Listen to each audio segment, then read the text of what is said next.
অৰুণাচলত প্ৰৱেশ কৰিবলৈ আপোনাক প্ৰথমতে কি লাগিব?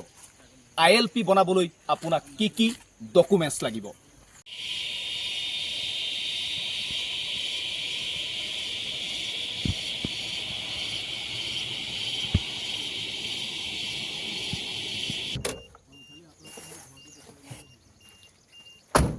এই মুহূৰ্তত মই আছো প্ৰাকৃতিকভাৱে মনোমোহা অৰুণাচল প্ৰদেশত। অৰুণাচল প্ৰদেশৰ মনোমোহা প্ৰাকৃতিক পৰিৱেশ উপভোগ কৰিবলৈ সকলোৰে ইচ্ছা থাকে বা অৰুণাচল প্ৰদেশলৈ আহিবলৈ সকলোৰে এবাৰ নহয় এবাৰ ইচ্ছা থাকে। কিন্তু এই কাগজখন দেখা পাইছে, এইখন হৈছে মোৰ অৰুণাচল প্ৰদেশত প্ৰৱেশ কৰাৰ অনুমতি পত্ৰ। অৰুণাচল প্ৰদেশলৈ যদি আপুনি আহে বা আপুনি আহিব বিচাৰে, অৰুণাচল প্ৰদেশৰ ভিতৰত আপুনি সোমাবলৈ প্ৰথমতে আপোনাক এই অনুমতি পত্ৰখন লাগিব, অৰ্থাৎ ILP ইনাৰ লেণ্ড পাৰ্মিট। এই পাৰ্মিটখন আপোনাক লাগিব, তাৰ পাছত আপুনি অৰুণাচল প্ৰদেশত প্ৰৱেশ কৰিব পাৰিব। ভিডিঅ'টো এইকাৰণে বনাইছোঁ যে অৰুণাচল প্ৰদেশত প্ৰৱেশ কৰিবলৈ ILP বা ইনাৰ লেণ্ড পাৰ্মিট আপুনি ক'ত বনাব পাৰিব, আপোনাক কি ডকুমেণ্টছ লাগিব, কিমান টকা আপোনাক লাগিব। আপুনি অৰুণাচল প্ৰদেশত যিটো বৰ্ডাৰ দিয়ে নোসোমাই অৰুণাচলৰ ভিতৰলৈ, সেই বৰ্ডাৰৰ কাষতে আপুনি দেখিব ইনাৰ লেণ্ড পাৰ্মিট অফিচ বুলি 2-3খন দোকান থাকে, অনলাইন দোকান থাকে। তাতে আপুনি গৈ ILP বনাব পাৰিব। ILP বনাবৰ বাবে আপোনাক 3-4টা ডকুমেণ্টছ লাগিব। প্ৰথম কথা, আপোনাৰ আধাৰ কাৰ্ডখন আপুনি লগত আনিব লাগিব। দ্বিতীয় কথা, আপোনাৰ ভোটাৰ কাৰ্ডখন লগত আনিব লাগিব। তৃতীয় কথা, আপোনাৰ ড্ৰাইভিং লাইচেন্স থাকিব লাগিব। এই 3টা ডকুমেণ্টছৰ ভিতৰত আপোনাৰ হাতত যদি যিকোনো এটা ডকুমেণ্টছ আছে, তেনেহ'লে আপুনি ILP এপ্লাই কৰিব পাৰিব।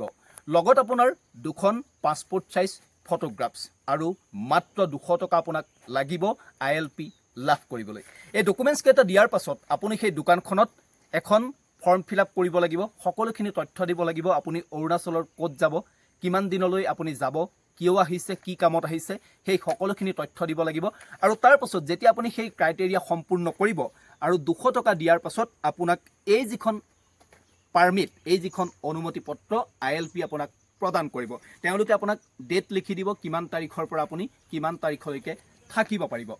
এইখন নহ'লেও আপুনি আহিব পাৰে, কেতিয়াবা চেকিং নহয়। কিন্তু এইখন অনুমতি পত্ৰখন লৈ আপুনি অৰুণাচল প্ৰদেশত প্ৰৱেশ কৰাটো আপোনাৰ বাবে ভাল। কি কাৰণে কৈছোঁ, যদিহে অৰুণাচল প্ৰদেশত যিকোনো ঘটনা সংঘটিত হয় বা দুৰ্ঘটনা সংঘটিত হয়, তেনেহ'লে আপোনাক কোনোবাখিনিত আৰক্ষীয়ে ধৰিব পাৰে, আপুনি কোনোবাখিনিত জগৰীয়া হ'ব পাৰে।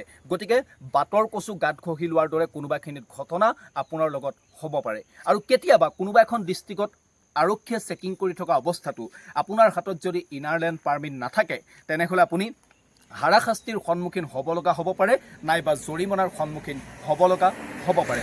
গতিকে এটা সহজ পদ্ধতি, মাত্ৰ 5-6 মিনিটৰ এটা কাম। আপুনি ডকুমেণ্টছ কেইটা দিয়ক আৰু তাৰ পাছত ILP লৈ আপুনি মুক্ত মনে অৰুণাচল প্ৰদেশৰ এই যি সুন্দৰ প্ৰাকৃতিক সৌন্দৰ্য, সেই সৌন্দৰ্য আপুনি উপভোগ কৰক। চৌদিশে কেৱল এটা মনোমোহা পৰিৱেশ। মাত্ৰ এই মনোমোহা পৰিৱেশ আপুনি উপভোগ কৰিবলৈ আপোনাক লাগিব ILP ইনাৰ লেণ্ড পাৰ্মিট। মাত্ৰ আপুনি Aadhaar card, voter card, pan card বা আপোনাৰ ড্ৰাইভিং লাইচেন্সখন আৰু লগত 2খন পাছপোৰ্ট চাইজ ফটোগ্ৰাফছ লৈ আনক আৰু তাৰ পাছত অৰুণাচল প্ৰদেশৰ সুন্দৰ মনোমোহা প্ৰাকৃতিক সৌন্দৰ্য আপুনি উপভোগ কৰক, উদযাপন কৰক জীৱনটো।